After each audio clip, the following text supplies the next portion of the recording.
देखिए, मौजूदा परिस्थिति जो मुझे जहाँ तक मैं इसका चिंतन और मंथन कर रहा हूँ, अपने शीर्ष नेतृत्व से भी बात किया, तो इसी साल के अंत तक प्रधान चुनाव होंगे, पीडीसी चुनाव होंगे, जिला 1000 पंचायत। रुपए में पंचायत सहायक कैसे अपना। देखिए, किसी के दर पे भीख मांगने से बेहतर है कि अगर हमको कोई एक सम्मानजनक स्थिति मिली है, बेरोजगारी का जो ठप्पा हमारी सरकार पे लगाया जाता है, उस ठप्पे से अगर हमको निजात मिली है, हमको रोजगार की ओर सृजित किया गया है, रोजगार सृजन की व्यवस्था की गई है, तो यकीनन वो 6000 भी वो मेहनत टॉपर करें। टॉपरों को इसमें चयन हुआ था टॉपरों का। क्या टॉपर 200 रुपए की लायक नहीं पड़ गए? क्योंकि आज के समय में मजदूरी भी अगर कहीं करने जाते तो 400-500 रुपए। देखिए, यकीनन मजदूरी करने में और किसी सम्मानजनक स्थिति में बैठने में फर्क होता है। समाज नहीं, अपनी असंख्य समाज भी जो है एकजुट होकर मिल्कीपुर से इतिहास भी रचेगा और मिल्कीपुर से संदेश भी आदरणीय अखिलेश यादव जी को देगा कि टोपी लगाने से और गले मिल जाने से और रमजान में अफ्तार खा लेने से सलमान हमारे साथ नहीं होगा, सलमान उसके साथ होगा जिसका आप साथ होगा। नमस्कार, मैं अर्जुन सिंह और आप देख रहे हैं live TV express news channel. अभी हमारे स्टूडियो में एक खास मेहमान आए हुए हैं, उनसे हम परिचय कराते हैं।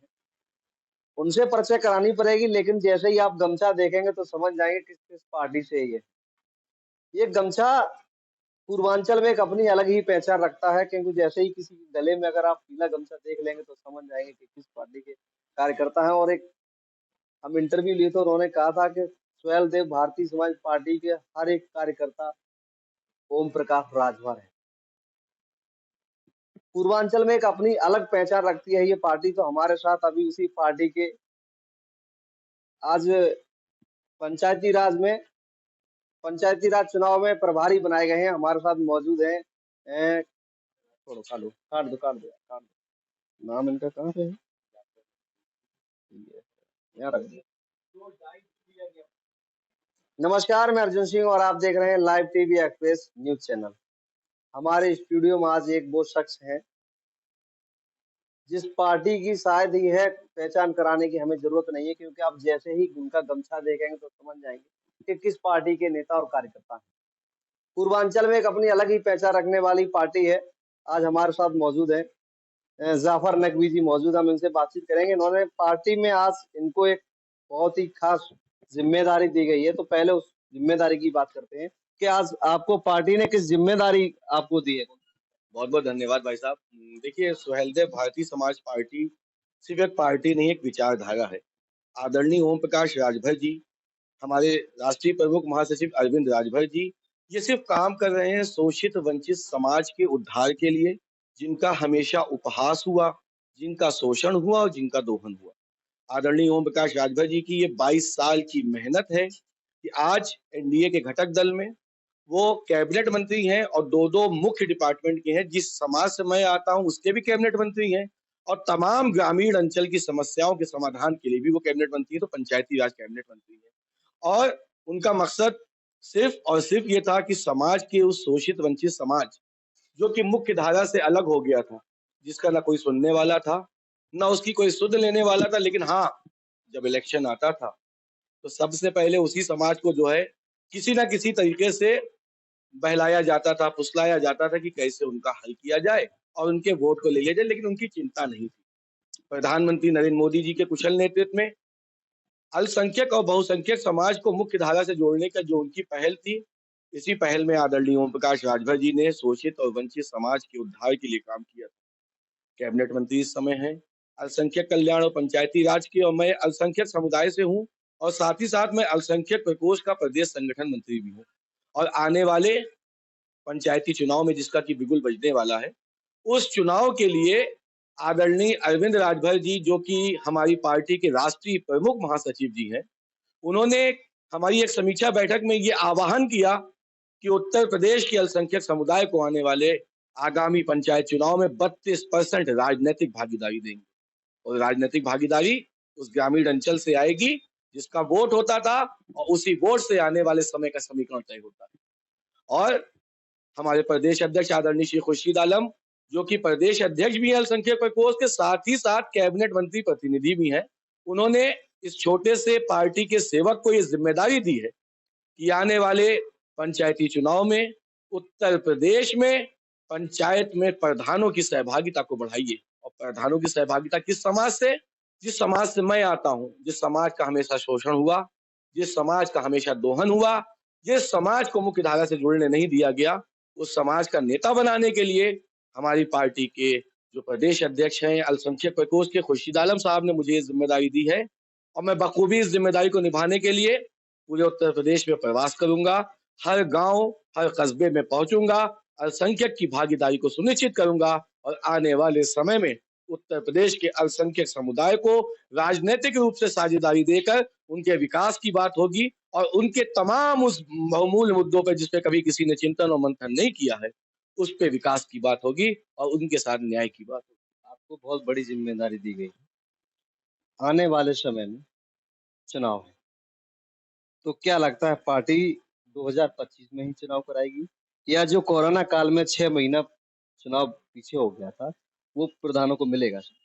देखिए, मौजूदा परिस्थिति जो मुझे जहाँ तक मैं इसका चिंतन और मंथन कर रहा हूँ, अपने शीर्ष नेतृत्व से भी बात किया, तो इसी साल के अंत तक प्रधान चुनाव होंगे, बीडीसी चुनाव होंगे, जिला पंचायत चुनाव होंगे और इन तमाम चीज़ों में मैं अपने समाज की भागीदारी सुनिश्चित करने के लिए उत्तर प्रदेश के कोने-कोने तक पहुँचूँगा और इस समुदाय को बताऊँगा कि तुम्हें नेता बनाने की ज़िम्मेदारी जिस समाज के नेता ने दी थी, उस अल्पसंख्यक समाज की नेता बनाने के लिए, उस अल्पसंख्यक समाज की भूमिका निर्धारित करने के लिए आदरणीय ओम प्रकाश राजभर जी ने अपने इस सेवक को भेजा है, जो गाँव-गाँव तक पहुँचेगा, कस्बे-कस्बे तक पहुँचेगा और अल्पसंख्यक को राजनीतिक रूप से सक्रिय प्रधानों करेगा। की एक अभी हम जब भी कई क्षेत्र में जाते हैं तो प्रधान एक ही बात कहते हैं कि हमें जो 6 महीना हमारा कोरोना काल में चला गया, वो हमें मिलना चाहिए। आपको लगता है मिलना चाहिए या जो 4.5 साल बीते हैं आप उन्होंने वो काम नहीं कराया, क्या वो 6 महीने में पूरा करा पाएँगे? देखिए, हर व्यक्ति की अपनी एक जिज्ञासा होती है, अपनी-अपनी उसकी सोच होती है। ये हमारी चिंता का विषय नहीं, ये माननीय जो शीर्ष नेतृत्व बैठे हैं, ये फैसला उनका है। मैं तो एक छोटा-सा पार्टी का सेवक हूँ और मेरी जो भूमिका निर्धारित की है, मुझे जो पार्टी ने जो दायित्व दिया है कि पंचायत चुनाव प्रभारी बना के मुझे उत्तर प्रदेश में एक बहुत बड़ी ज़िम्मेदारी दी है, मेरे कंधों पे बहुत बड़ा बोझ दिया है और मैं इस बोझ को इस तरह से उतारना चाहता हूँ कि जीत के ये 20,000 प्रधान बाबूजी की झोली में डालना चाहता हूँ और 2027 की भूमिका में बाबूजी को एक सेवक के तौर पे जो भी मैं कोशिश कर सकता हूँ, मैं सेवक के तौर पे कोशिश करके पार्टी को आगे बढ़ाने की कोशिश करूँगा। क्या लगता है अभी पंचायत चुनाव होगा, पंचायत चुनाव में 27 की तैयारी भी होगी? देखिए, यकीनन कोई भी समीकरण जो है गाँव से ही स्टार्ट होता है। अगर हमने मुख्य भूमिका निभाते हुए अभी जबकि लोग ये सोच रहे हैं कि आने वाले समीकरण की तैयारी क्या करनी है, हम गाँव-गाँव तक पहुँचकर अगर इस पीले गमछे को पहुँचा देते हैं और अपने पीले झंडे को पहुँचा देते हैं और उनको न्याय दिला के उनके हक-हुकूक की बात कर लेते हैं, उनको इंसाफ दिलाते हैं, उनको तमाम उन योजनाओं का लाभ दिलाते हैं, तो यकीनन आने वाले 2027 में एनडीए के साथ मिलकर, आदरणीय योगी आदित्यनाथ जी के साथ मिलकर ओम प्रकाश राजभर जी आने वाले समय की भूमिका को निर्धारित करेंगे। आपको नहीं लगता है, एक सवाल छोटा-सा कर लेते हैं, क्योंकि बहुत मुद्दा उठता है। अभी सरकार में एक भर्ती हुई थी 58,000 भर्ती पंचायत सहायकों की। 6,000 मानदेय में पंचायत सहायकों को रखा गया है। उसके बाद उन्हें काम दिया गया है जो ग्राम पंचायत के काम है, आयात मूल निवास वगैरह बनाना, वो काम दिया है। तो क्या लग रहा है वो 6,000 रुपए में पंचायत सहायक कैसे अपना घर चलाए?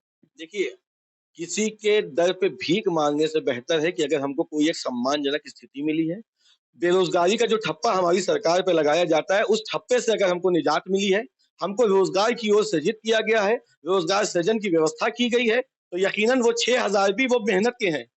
वो किसी से भीख माँग के नहीं लिए गए हैं या किसी के दान दक्षिणा से नहीं है। वो उस व्यक्ति की मेहनत की कमाई है और हर वो व्यक्ति जो चाहे वो ₹10 कमाता हो रोज़, चाहे वो ₹2,000 रोज़ कमाता है या वो 2 लाख रुपए कमाता है, जो उसकी मेहनत का पैसा है, वो उतनी मेहनत का फल ले रहा है और यकीनन अगर इस तरह की कोई आपके पास आते हैं तथ्य तो यकीनन उसपे माननीय मंत्री जी मंथन भी करेंगे और माननीय मंत्री जी हमेशा समाज के आपको साथ नहीं लगता है जो गाँव के टॉपर रहे हैं, टॉपरों को इसमें चयन हुआ था टॉपरों का, क्या टॉपर ₹200 के लायक हैं पर डे? देखिए जबकि आज के समय में मज़दूरी भी अगर कहीं करने जाते हैं तो 400-500 रुपए मिलते हैं। देखिए, यकीनन मज़दूरी करने में और किसी सम्मानजनक स्थिति में बैठने में फ़र्क होता है। आप आईएएस, पीसीएस की सैलरी कितनी होती है? क्या वो कई करोड़ों में होती है? नहीं होती। क्या कोई सम्मानित पद पे बैठे हुए व्यक्ति की सैलरी अरबों-खरबों में कहीं नहीं होती है। हर पद का एक सम्मानजनक स्थिति है और ये दुर्भाग्य कहा जाए आज हमारे युवाओं का कि हमारे युवा उन जगह कम्पीट नहीं कर पा रहे हैं, जहाँ पे उनको करना चाहिए, जहाँ पे वो उनकी अपनी जो उनके मानक है, उस आधार पे उनको जॉब मिले। यकीनन कुछ इश्यूज़ आए, यकीनन बहुत सी चीज़ों में हमने क्राइसिस झेली है, लेकिन आने वाले समय में हम उज्ज्वल भविष्य की कामना करते हैं और उज्ज्वल भविष्य के साथ-साथ उनके लिए जो उनके अनुरूप जो चीज़ें हो सकती हैं, उसको करने के लिए तत्पर हैं। अभी एक बात और बीच में निकल के आई थी मीडिया में कि 8 लाख संविदा कर्मियों को 17,000 से लेके 20,000 के बीच में मानदेय दिया जाएगा। तो क्या लग रहा है आपकी जो अभी सरकार है, मंत्री भी हैं पंचायती राज विभाग से, तो आपका पंचायती राज विभाग के भी कर्मचारी इसमें शामिल हों? देखिए माननीय योगी आदित्यनाथ जी और आदरणीय ओम प्रकाश राजभर जी इस पे बैठेंगे, चिंता का विषय है और हमारे प्रदेश के नौजवानों के भविष्य का विषय है। इसके लिए बहुत जल्दी हम मीडिया के माध्यम से अपनी घोषणाएँ नहीं करते। घोषणाएँ होती हैं शासन स्तर पे, उस पे चिंतन, मंथन और हम जैसे छोटे-छोटे सेवक अपने प्रस्ताव देते हैं कि माननीय जी इसमें ये चीज़ें की जा सकती हैं, इससे इसको सुधार हो सकता है। तो उसपे भी हम सबसे बड़ा सौभाग्य हमारी पार्टी के कार्यकर्ताओं का ये है कि हम जैसे छोटे-छोटे कार्यकर्ताओं से भी ये पूछा जाता है कि क्या बाबू इसमें क्या किया जा सकता है? तो हम लोग के लिए सौभाग्य की बात है और ये जो शासन स्तर के फैसले हैं इसके लिए माननीय मंत्री जी और माननीय मुख्यमंत्री जी या प्रधानमंत्री जी इस पे फैसले लेंगे। हम जैसे सेवक सिर्फ प्रस्ताव दे सकते हैं और आने वाले समय में अपने प्रदेश के युवाओं के लिए, अपने प्रदेश के लोगों के लिए उज्जवल भविष्य की कामना भी कर सकते हैं और ये कोशिश भी करते हैं कि हम सबसे पहले हमारा जो सबसे बड़ा मकसद है, जिस समाज से मैं बिलॉन्ग करता हूँ, वो सबसे ज़्यादा इस समय शोषित है, अल्पसंख्यक समाज क्योंकि जो रिपोर्ट्स हैं उसके आधार पे कभी हम 32% नौकरियों में होते थे, आज हम 1% भी नहीं बचे हैं। हम उस पे काम कर रहे हैं, हम अपने बच्चों को शिक्षित करने की ओर काम कर रहे हैं। एक हाथ में कुरान, एक हाथ में लैपटॉप जो प्रधानमंत्री नरेंद्र मोदी जी की योजना है, उस पे हम काम कर रहे हैं और यकीनन आने वाला भविष्य सुनहरा भविष्य है अल्पसंख्यक समुदाय के लिए और आने वाले भारत के लिए क्योंकि ये जो भारत जब निर्मित होगा, तो शिक्षित भारत होगा, सुदृढ़ भारत होगा, सशक्त भारत होगा। आप एनडीए पार्टी के घटक हैं, आपकी पार्टी और एनडीए में बीजेपी की सरकार है अपने यहाँ। सरकार पे एक आरोप लगता है, आपको पता होगा कि ये सरकार एक किसी वर्ग के लिए काम नहीं कर रही है। बहुत आरोप लगते हैं, आप देखते हैं कहीं पे भी जाइए तो वही चर्चा आती है कि ये सरकार में बस अगर कहीं न कहीं एक टारगेट करके मुसलमानों को प्रताड़ित किया जा रहा है। आप भी उसी समाज से हैं, तो क्या लगता है, आपको क्या लगता है? देखिए, मैं जिस समाज से आता हूँ, अगर मेरे समाज का शोषण हो रहा होता या दोहन हो रहा होता, तो मैं उसी समाज का नेतृत्वकर्ता बनकर समाज के बीच में नहीं आता। आज मैं उत्तर प्रदेश में बहुत बड़े सम्मानित पद पे यूपी की टॉप 3 पोस्ट पे हूँ, उत्तर प्रदेश का प्रदेश संगठन मंत्री हूँ।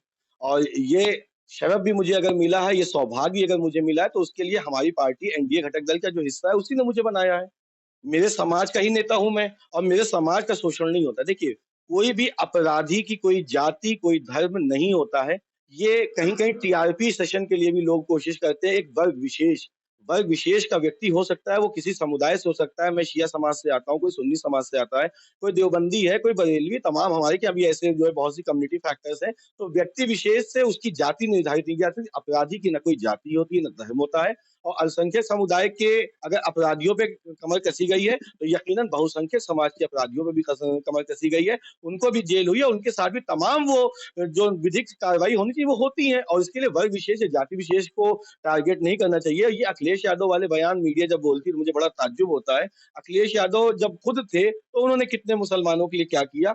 आज हमारे ओम प्रकाश राजभर जी जो कि कैबिनेट मंत्री हैं, वो उत्तर प्रदेश के मुसलमानों के लिए यूनिवर्सिटी की बात कर रहे हैं, वो उत्तर प्रदेश के मुसलमानों को मुख्य धारा से जोड़ने की बात कर रहे हैं, प्रधानमंत्री नरेंद्र मोदी जी मुख्य धारा से जोड़ने की बात कर रहे हैं, योगी आदित्यनाथ जी तमाम को मुख्य धारा से जोड़ने की बात कर रहे हैं, अल्पसंख्यक और बहुसंख्यक को समान अधिकार मिल रहा है, समान योजनाएं मिल रही हैं, तो अगर ये भ्रामक जो तथ्य फैलाकर अभी बीच में इन्होंने सत्ता में भी यही नाटक किया था कि संविधान खतरे में और तमाम ये चीजें छिन जाएंगी, ये सब गोलगप्पे जो उन्होंने अच्छे-अच्छे दिए थे बताशे वो छूट चुके हैं, इनको अब ध्यान मत दिया जाए। अब सिर्फ ध्यान इस चीज पे दिया जाए कि देश का विकास कैसे होगा, अल्पसंख्यक और बहुसंख्यक देश के विकास के लिए कैसे काम करें। अभी एक पीसी में अखिलेश यादव ने कहा था, आप बात कर लेते थोड़ा मिल्कीपुर में क्योंकि बहुत चर्चित है अभी इस समय। मिल्कीपुर में ये मान लीजिए अगर आप जाते हैं, देखते हैं, लोगों से बात करते हैं, क्योंकि आपकी पार्टी से जो गठबंधन है भाजपा का एक प्रत्याशी खड़ा है।